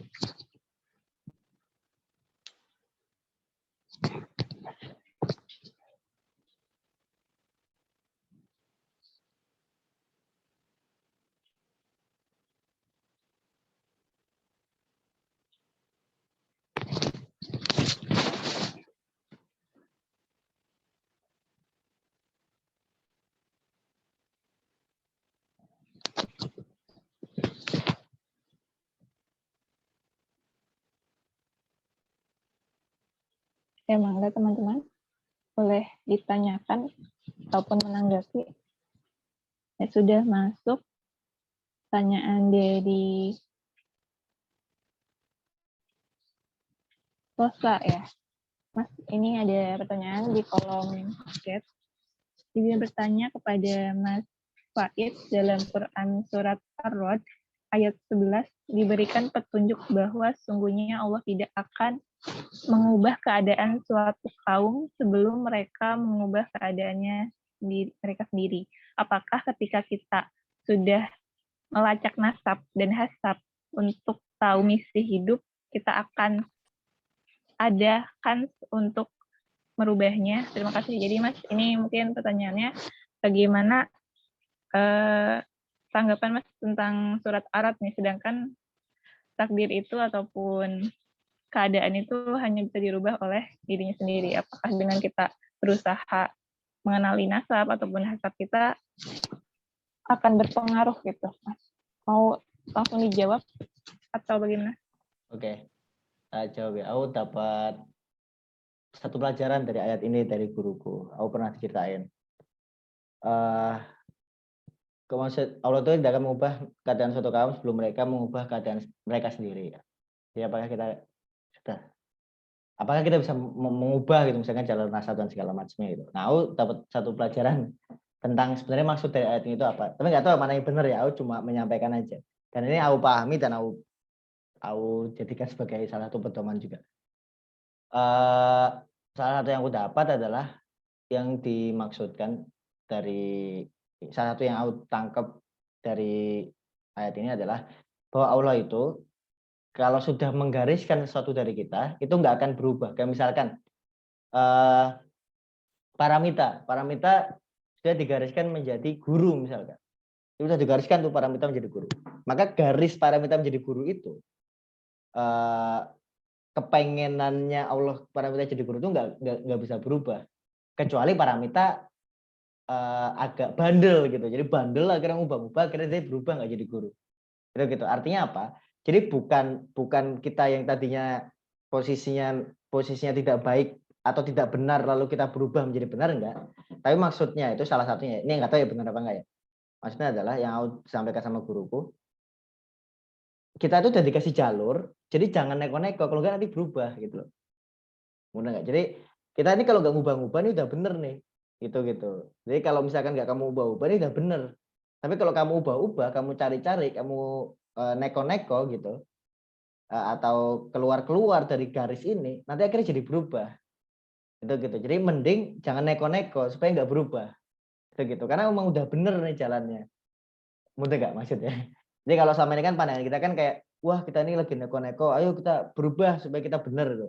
Nah, tapi ada pandangan yang mengatakan bahwa maksudnya itu adalah ini kita tuh udah bener, jadi nggak akan berubah ini ketetapan ini, kecuali kitanya ngubah, itu gitu. Makanya kita jangan ngubah-ngubah, artinya kita jangan neko-neko, itu gitu. Nah maksudnya adalah ketika kita udah paham sebenarnya diri kita apa segala macam. Ya kalau bisa kita jangan coba-coba untuk ngubah-ngubah segala macam, nanti malah berantakan, istilah gitu. Malah nanti kita apa ya, istilahnya bukan berantakan juga ya, malah nanti tidak pas lah. Ada istilahnya makom. Jadi makom itu adalah tempat kedudukan kita di dunia ini itu sebenarnya apa. Kalau misalkan orang itu makomnya itu belajar, maka dia harusnya nggak usah cari kerja. Insya Allah akan dicukupi rezekinya. Tapi kalau orang itu makomnya itu cari duit, harusnya nggak menyendiri di masjid, nggak ibadah-ibadah sampai larut malam karena dia besok harus kerja gitu loh. Nah, tiap orang itu punya kedudukannya masing-masing, seharusnya sekarang itu jadi apa. Kalau misalkan makom saya sekarang itu misalkan kerja, cari duit, maka seharusnya saya kalau malam jangan sampai nggak tidur baca Quran. Karena itu menzolimi. Karena besoknya saya ngantuk, saya akhirnya nggak bisa kerja dengan maksimal. Kalau makom saya itu belajar, harusnya saya nggak coba-coba wirausaha, jualan-jualan barang. Karena kalau jualan-jualan, saya kira nggak fokus, nilai saya jadi jelek, atau misalkan saya jadi nggak bisa mendapat pelajaran dengan baik. Nah, kita itu seharusnya menempati makom kita. Jadi kalau kita udah menempati makom kita, seharusnya kita nggak usah ubah-ubah makom kita. Itu gitu. Karena Allah tidak akan mengubah keadaan kita, kecuali kita sendiri yang mengubah. Itu gitu. Jadi kalau makom kita itu udah pas, seharusnya kita nggak ubah-ubah. Nah, apa ciri-cirinya kita tuh makomnya pas? Kalau guru saya, kalau kita punya makomnya itu pas, sesuai, itu adalah yang pertama, kita itu dimudahkan untuk beristiqomah. Jadi kita itu mudah buat konsisten melakukan itu terus. Yang kedua adalah kita dimudahkan untuk mendapatkan rezeki. Jadi kalau kita itu lapang, bisa aja gitu makan tiap hari. Bisa jadi itu makom kita. Kayak misalkan dulu ketika masih aktif kuliah, makomnya itu belajar, ya aku nggak nyoba-nyoba cari duit. Dengan cara seperti itu, makomnya belajar aja gitu. Bisa istiqomah terus-menerus belajar atau melakukan aktivitas di band dan segala macam, tapi tetap bisa dapat penghasilan. Misalkan dari daftar beasiswa lolos, terus dapat aja gitu penghasilan yang bisa digunakan untuk jadi sumber rezeki. Itu gitu. Jadi itu sih pandangan yang aku pernah dapat tentang ayat ini. Artinya ketika pertanyaan apakah kita sudah melacak nasab dan nasab untuk tahu misi itu, kita ada kans untuk mengubahnya. Maka kalau pandangan dari situ, ya memang ada kans untuk mengubahnya. Tetapi kita nggak tahu apakah ketika kita mengubah itu, kita menjadi lebih benar atau menjadi lebih buruk dari jalan yang dikehendaki Allah. Mudah nggak? Itu gitu. Makanya tadi misalkan merujuk dari ayatnya, kita ini sebaiknya tidak mengubah-ubah ketetapan Allah. Karena Allah tidak akan mengubah ketetapan pada diri kita, kecuali kita mengubahnya. Jadi kebalik ya, biasanya orang itu ngomong, ayo kita berubah supaya kita maju, karena Allah tidak akan merubah suatu kaum kecuali kita berubah. Maka kalau ini saya katakan malam ini, kita itu kalau sudah dapat ketetapan dari Allah, jangan diubah-ubah. Karena kita tuh harusnya sesuai aja gitu sama ketetapan Allah. Karena Allah tidak akan mengubah ketetapan bagi kita, kecuali kitanya sendiri yang tanda kutip bandel untuk ngubah-ngubah ketetapan itu. Jadi aku memberikan reverse lah, kebalikan dari maksud ayat ini yang dipahami oleh orang-orang. Jadi bukan kita berubah untuk kita mencapai kebenaran, tapi yang saya tangkap adalah kita itu kalau sudah didapatkan makom dari Allah, sudah punya ketetapan nih sama Allah, kamu itu ini jangan diubah-ubah. Karena Allah aja nggak ngubah, kenapa kita ngubah gitu? Gitu. Karena Allah aja tidak akan mengubah, kenapa kita mau mengubah-ubah? Kurang lebih begitu. Ya, wallahu a'lam bishawab lah. Aku cuma menyampaikan apa yang disampaikan oleh guruku. Begitu kurang lebih.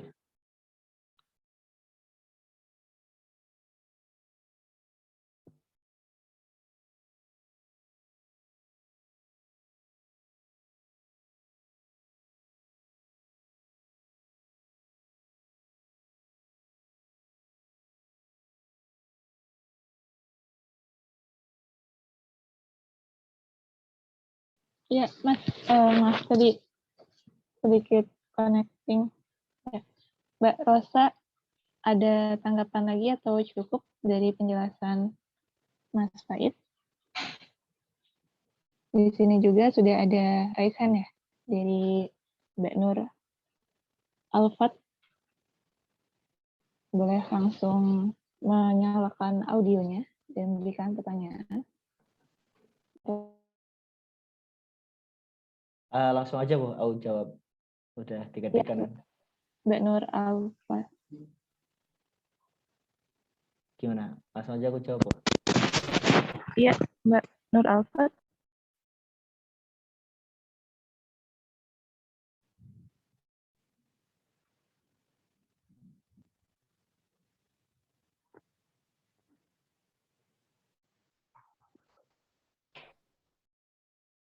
Halo, Mbak. Jika belum bisa menyampaikan dulu, ini ada pertanyaan berikutnya, Mbak, dari kolom chat. Apa Mbak Nur Alfat sudah menurunkan tulisannya ya? Kita ini dulu ya Mas, pertanyaan dari kolom chat lagi.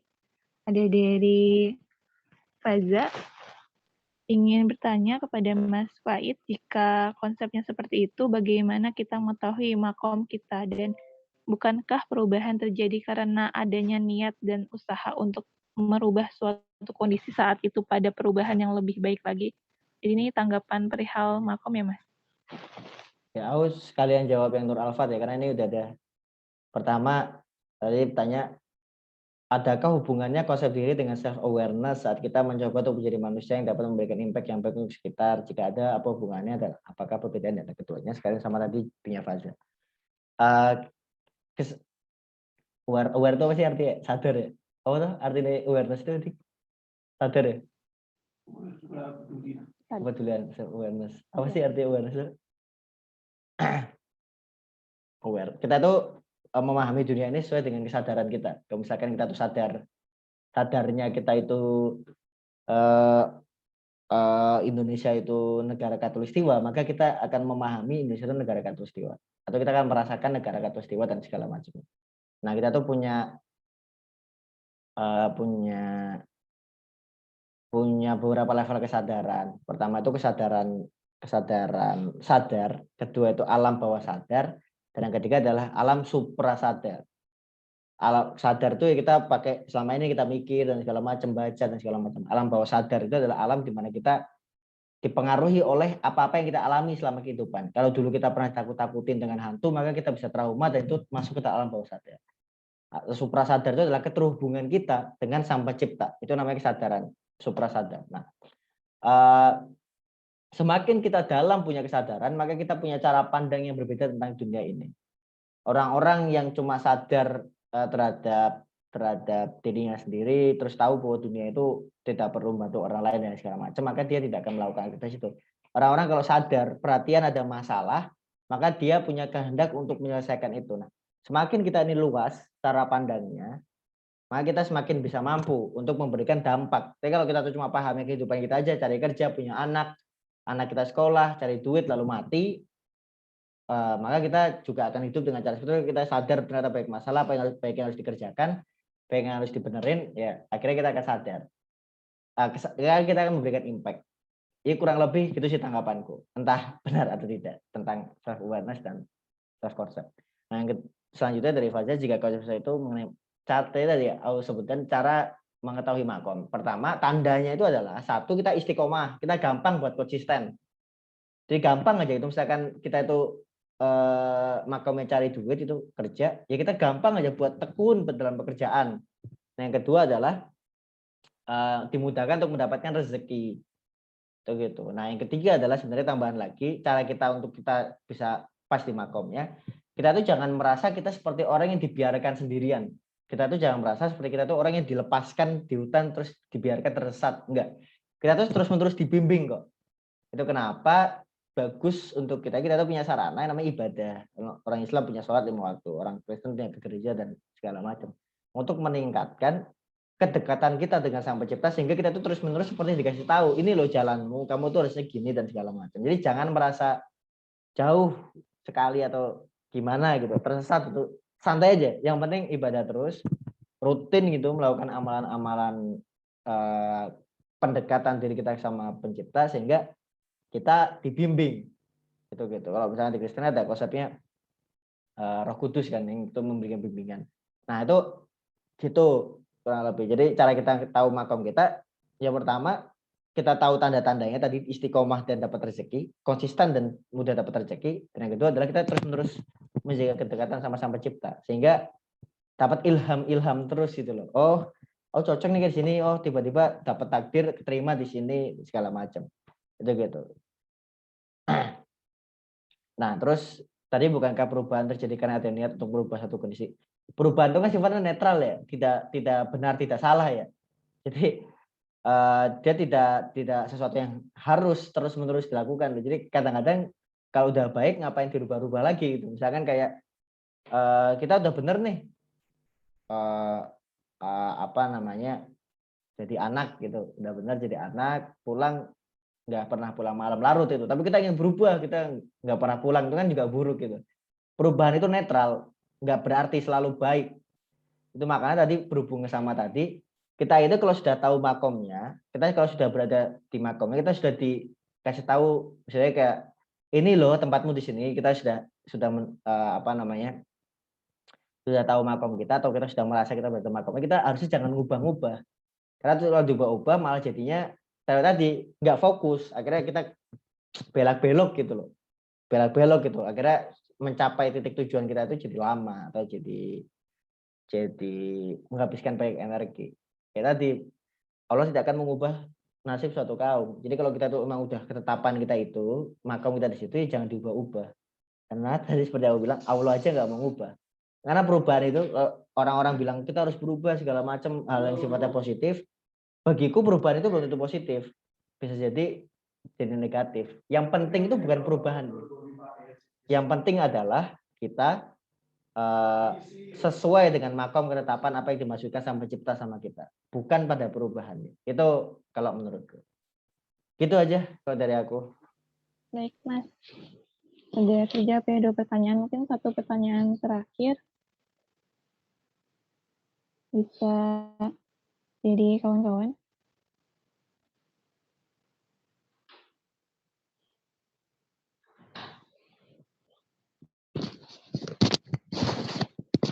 Adakah pertanyaan lagi?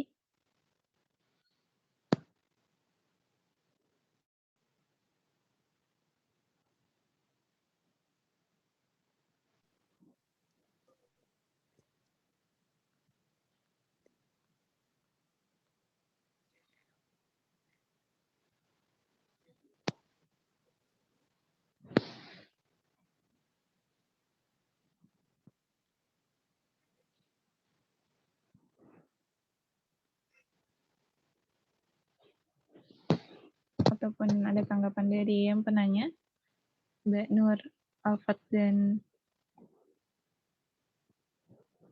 Mbak Faza. Nah, ini ada tanggapan lagi, Mas. Sepertinya lumayan panjang. Apakah Mbak Faza ingin juga langsung menyalakan audionya? Ini menanggapi kembali jawaban dari Mas Faid. Pada posisi seperti apa kita kira seorang untuk sadar bahwa dia berada pada posisi yang benar? Bukankah jika seperti itu akan terjadi keraguan pada setiap manusia karena suatu keraguan tersebut dilakukan terus-menerus tanpa tahu jika memang apa yang dilakukan adalah benar-benar tepat, dan bagaimana konsep revolusi yang terjadi pada pemikir bisnis para ulama dulu dan sekarang. Apakah mereka semua tercipta karena melakukan sesuatu keistiqomahan yang terus-menerus atau mencari sesuatu yang baru dan diperbarui, tetapi tanpa meninggalkan kebiasaan yang lama? Itu, Mas. Tanggapan kembali dari... Pertama tentang keraguan ya. Keraguan itu perlu.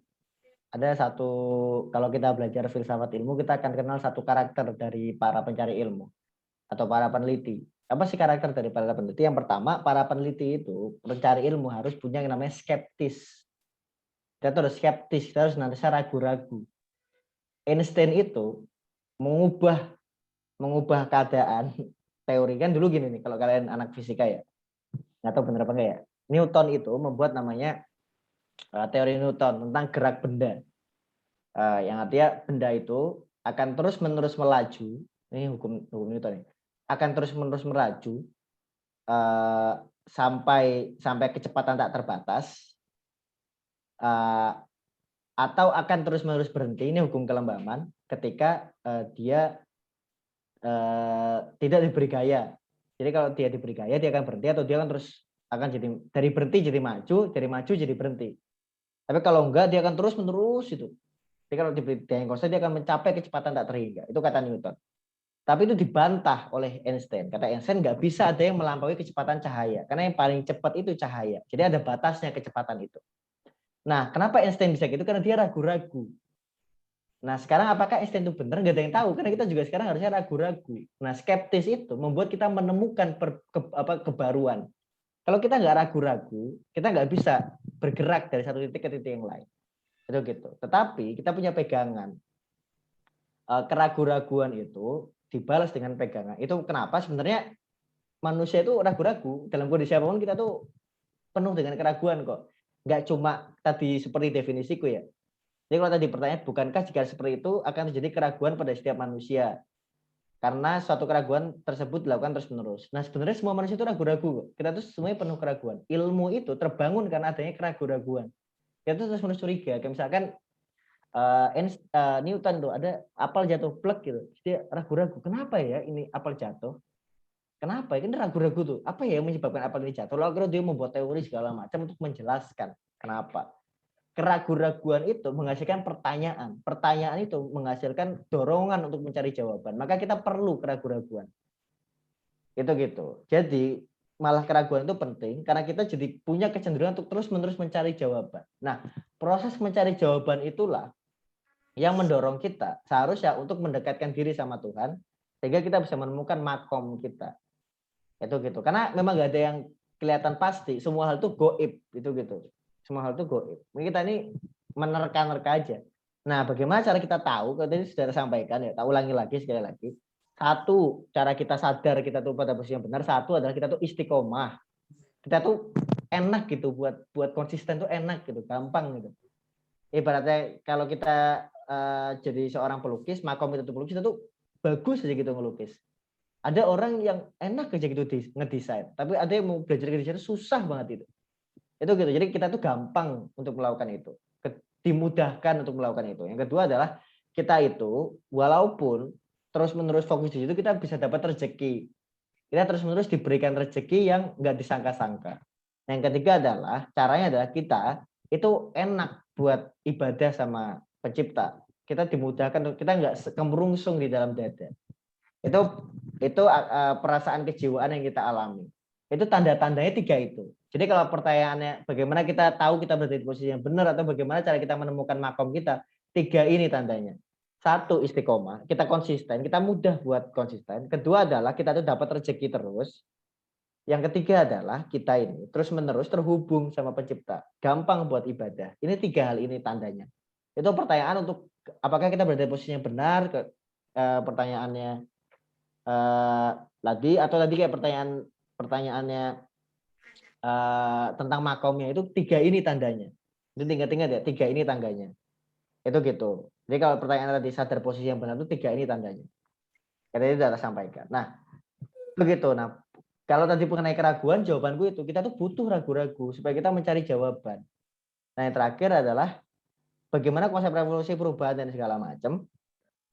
Perubahan-perubahan yang terbentuk itu karena orang itu ragu, lalu akhirnya mereka menemukan makomnya. Kayak misalkan Imam Syafi'i, dia kenapa bisa menjadi salah seorang pemilik mazhab yang begitu besar? Karena dia komitmen di situ, dia menemukan memang makomnya adalah di situ. Misalkan Soekarno kalau dia membuat perubahan yang begitu besar terhadap Republik ini, karena dia menemukan makomnya. Oh, ini makomku itu ada di sini, di politik menjadi negarawan. Ini adalah makomnya.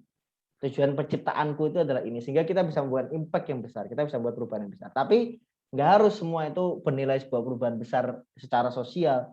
Kayak misalkan ada sahabat Nabi, apa namanya, Uwais Al-Qarni ya, yang ini, yang dia itu makomnya itu adalah menjadi anak. Makomnya itu menjadi anak sehingga dia itu bisa meraih kemuliaan karena apa? Karena berbakti sama orang tuanya. Karena berbakti sama orang tuanya, ibunya pengen naik haji terus dia gendong dari tempat tinggalnya sampai ke Mekah. Itu karena dia berbakti sama orang tuanya, nggak berdampak ke dunia, nggak berdampak, tapi dia bisa mendapatkan kemuliaan karena apa? Karena dia berbakti sama orang tuanya. Itu kenapa tadi saya sampaikan, nggak harus kita ini menjadi Superman yang mengubah keadaan dan segala macam. Kita cukup menemukan maksud kita diciptakan, tujuan penciptaan kita. Itu gitu. Jadi kalau kita itu diciptakan, bisa jadi kita diciptakan untuk menjadi seorang ayah saja gitu. Ya nggak apa-apa, kita jadi ayah sebaik-baiknya ayah, karena bisa jadi kita mendapatkan kemuliaan dari menjadi seorang ayah. Yang nanti gara-gara saya jadi seorang ayah, akhirnya terbentuk anak-anak, lahir anak-anak yang mengubah dunia. Kan gitu. Setiap orang tuh makomnya masing-masing, dan kita nggak tahu dan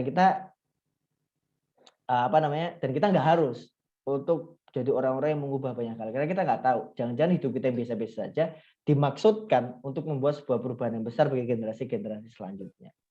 Itu gitu. Nah, jadi kalau pertanyaannya perubahan-perubahan besar yang terjadi karena mereka makomnya membuat perubahan di level mereka itu. Mudah nggak tuh? Nih, jadi tak gambarkan ya. Satu, kita ini tugas kita dalam materi konsep diri ini adalah intinya adalah kita menemukan tujuan penciptaan kita itu apa. Yang kedua, kita menemukan makom. Dan itu yang penting kita menemukan makom. Kedudukan kita yang harus kita lakukan itu apa. Itu gitu. Jadi kalau kita ingin membuat perubahan, kita harus membuat perubahan yang sesuai dengan makom kita, menuju makom kita. Jangan merubah yang akhirnya kita keluar dari makom kita, dari tujuan penciptaan kita. Nah, kenapa sih terjadi perubahan-perubahan besar? Karena dia adalah orang yang menemukan makom dirinya, dan dari situlah dia menjalankan tugasnya terhadap peradaban. Yang tugasnya bisa jadi macam-macam, bisa jadi presiden, bisa jadi proklamator, atau bisa jadi seorang anak yang berbakti sama ibunya, atau bisa menjadi seorang ibu yang baik pada anak-anaknya, atau menjadi seorang ayah yang diidolakan oleh anak-anaknya, atau menjadi seorang kakak yang baik, atau menjadi seorang guru yang baik di sebuah kelas kecil, di sebuah desa terpelosok. Itu gitu. Kita punya makom kita masing-masing. Kalau semua orang itu pengen menjadi orang-orang yang mengubah keadaan secara besar dan memaksa dirinya menjadi seperti itu, kita jatuh yang pertama jadi stres, dan yang kedua akhirnya kita menjadi orang yang memaksakan terus-menerus diri kita, dan itu pasti tidak membuat nyaman. Nah, itu gitu. Nah, intinya adalah seperti itu. Kita menemukan tujuan penciptaan kita sendiri. Gitu kurang lebih, semoga bisa dipahami penjabaran yang saya sampaikan tentang makom, tentang tujuan penciptaan, tentang tadi perubahan mungkin disinggung oleh teman-teman. Kurang lebih gitu. Ya, Mas. Mungkin terakhir boleh kasih closing statement nih untuk kawan-kawan dari materi yang sudah dipaparkan. Singkat saja, Mas. Oke, terakhir adalah gini. Gambaran terbesar dalam hidup kita seharusnya adalah ketika kita hari terbaik kita menjadi manusia adalah hari terakhir kita hidup. Sehingga ketika kita mati, yang pertama tergambarkan ketika kita sakaratul maut menuju kematian adalah kita lega karena kita telah menjalankan apa-apa yang menjadi tugas kita. Kita lega karena tidak lagi ada dalam tanda kutip hutang yang belum kita lunasi terhadap dunia ini. Itu aja dari saya tentang konsep diri. Mohon maaf kalau membingungkan bagi teman-teman karena mungkin banyak hal yang jarang didengarkan atau konsep-konsep yang jarang didengarkan oleh teman-teman yang lain. Itu aja dari saya. Terima kasih banyak teman-teman IMAKIPSI. Semoga sukses untuk semuanya dan semoga teman-teman bisa menemukan tujuan penciptaan kalian masing-masing, dan dari situ teman-teman bisa memperbaiki keadaan-keadaan yang ada yang sekarang kita hadapi. Itu aja, terima kasih. Saya tutup. Assalamualaikum warahmatullahi wabarakatuh. Waalaikumsalam warahmatullahi wabarakatuh. Baik, Mas. Sebelum itu saya akan sedikit memberikan rangkuman tentang topik yang sudah dipaparkan ya. Pertama, konsep diri ini menjadi awal pergerakan dan mengambil peran kita dalam sosial masyarakat. Lalu analisa konsep diri itu dengan hasanah dari kematian ya, Mas. 4 istilah. Yang pertama maut, yaitu proses berpisahnya jiwa dan raga antara ruh dan tubuh. Lalu yang kedua ajal, tenggat waktu kita hidup di dunia. Yang ketiga kata ilahi rojiun, bahwasanya kita akan berpulang kembali. Lalu yang keempat adalah wafat, terlunasi atau tertunaikan misi kita di dunia. Lalu setiap orang memiliki tujuan atau misi yang perlu ditunaikan di dunia. Nah, konsep diri ini akan menjadi awal untuk menemukan tujuan masing-masing kita diciptakan. Sebab manusia lahir di dunia, kita dapat lihat dari asal muasal atau kita bisa sebut silsilah. Nah, cara menganalisa jenis apa manusia kita itu dapat dilihat dari silsilah. Lalu dari silsilah ini akan terlihat pewarisan sifat, karakter, bakat, dan jalan hidup seorang. Lalu dari pengenalan silsilah atau nasab, jalur keturunan, kita harus menemukan hasab ataupun pencapaian dalam hidup. Nah, dari hasab ini kita akan memunculkan karya terbaik dari pendahulu-pendahulu kita. Lalu yang ketiga adalah bagaimana cara seseorang ini berproses. Lalu mungkin di sini ada kutipan dari Mas Faid bahwasanya jarak paling terdekat dari dua titik yaitu garis lurus. Membuat garis lurus atau fokus sebagai proyeksi di masa depan dengan detail. Nah, untuk maju dari satu titik ke titik lainnya, diperlukanlah ilmu. Ilmu didapatkan dari buku dan guru. Lalu, mungkin saya tutup juga dengan kutipan bahwasanya manusia hanyalah berkelana di dunia yang sementara dan selayaknya terus menyiapkan bekal untuk menunaikan misi dengan sempurna sampai ajal menjemput. Baik, terima kasih kepada Mas Faid yang sudah memaparkan materinya dan kawan-kawan sudah berpartisipasi. Lalu di sini ada tugas hari pertama. Nah, untuk tugas sendiri yaitu mengenai mendeskripsikan mengenai diri sendiri, kemudian diunggah melalui story Instagram, kemudian men-tag @imakirsi_Jawa Wilayah 2 dan akun dari Mas Faid, yaitu Faid Silmi. Nanti akan dikabari juga di via WA group ya. Terima kasih Mas Faid sudah berkenan untuk memberikan pengalaman ilmu yang insya Allah bermanfaat untuk kami semua. Nah, lalu teman-teman jangan lupa untuk mengisi link presensi yang akan disediakan oleh panitia. Lalu untuk selanjutnya ada sesi dokumentasi Mas untuk hari ini. Akan dipandu oleh operator, boleh menyiapkan posisinya, bisa dirapihkan dulu gitu ya. Kerudungnya terusnya di on cam dan agar terlihat nih peserta dari sekian 51 orang yang masih bertahan bisa untuk menyalakan kameranya. Bagaimana operator sudah siap?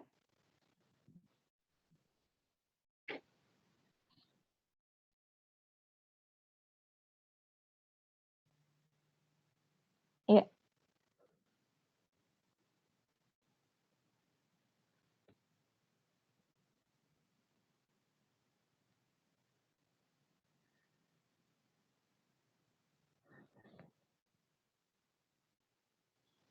Oke, yuk kameranya dinyalain. Oke. Sudah semua? Saya beri aba-aba ya. Untuk hitungan 1, 2, 3, boleh teman-teman berikan wajah terbaiknya untuk ditangkap layar. Oke, 1, 2, 3. Ya, slide selanjutnya. Slide pertama boleh bernapas dulu. Slide selanjutnya bisa berikan senyum terbaiknya. 1, 2, 3. Gimana operator, sudah tertangkap untuk dokumentasi?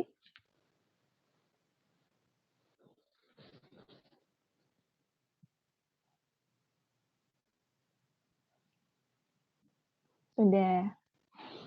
Baik. Alhamdulillah, kegiatan coaching kelas sesi 1 dengan Mas Faid sudah selesai. Kita tutup dengan membaca hamdalah bersama-sama. Alhamdulillahirrahmanirrahim. Nah, teman-teman, untuk selanjutnya, di hari Jumat, tanggal 23 Juli 2021, di jam 19.10 waktu Indonesia Barat, kita akan melaksanakan coaching kelas sesi 2 dengan tema ataupun topik Sosial Literasi Strategis for Impactful Movement.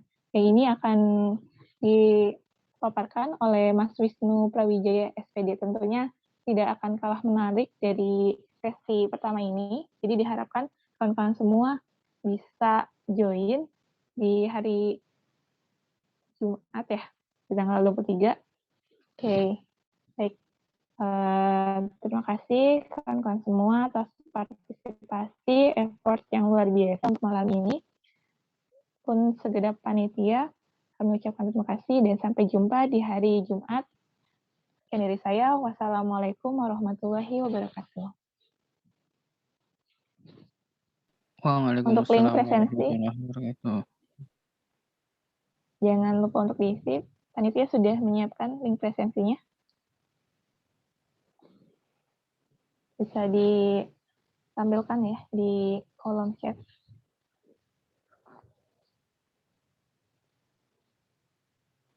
Dan diingatkan untuk menangkap layar ataupun SS untuk kegiatan hari ini sebagai bukti sudah mengikuti coaching kelas sesi 1.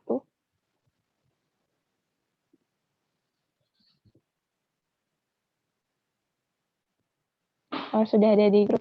Oke.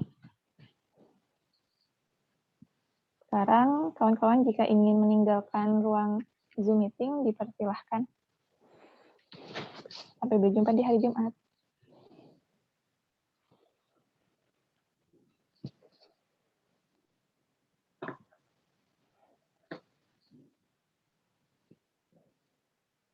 Oke, terima kasih Paramita dan teman-teman DBW lainnya. Selamat istirahat. Iya, Mas. Dari Mas.